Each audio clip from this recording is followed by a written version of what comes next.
گرد اڑ رہی تھی، میں نے وہ گرد جمع کر لی. یہ وہی گرد ہے جو میں بچڑے پہ ڈالتا ہوں، بچڑا بول پڑتا ہے.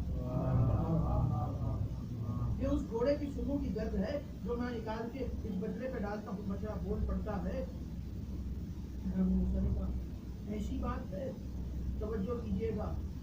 اگر اور دنیا والوں نے جب علماء سے پوچھا گیا کہ بتاؤ موسیٰ کے آگے آگے کس کا گھوڑا، تو دنیا والوں نے کہا کہ جب علماء نے تفسیر کی تو سب نے کہا کہ وہ گھوڑا جناب جبرائیل کا.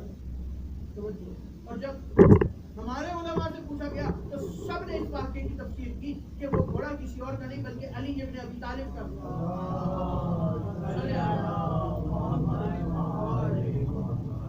وہ گھوڑا امیر المومنین علی ابن ابی طالب کا تھا. لیکن چلو ہم نے مان لیا وہ گھوڑا جبرائیل کا بھی صحیح تھا. جبرائیل کے گھوڑے کے سونگوں کی آگ میں اتنی طاقت ہے کہ وہ بے جان بچڑے کو بلوا لے. ہمارے حسین کے زنجرہ میں اتنی طاقت نہیں کہ وہ کسی بیمار کو شفا عطا کر دے.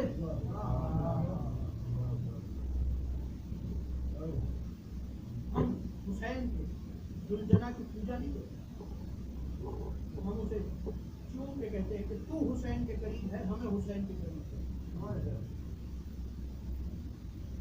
اور حق کے امام اور باطل کے امام ہر دور میں آتے ہیں. کبھی موسیٰ اور فرعون کی صورت میں، کبھی ابراہیم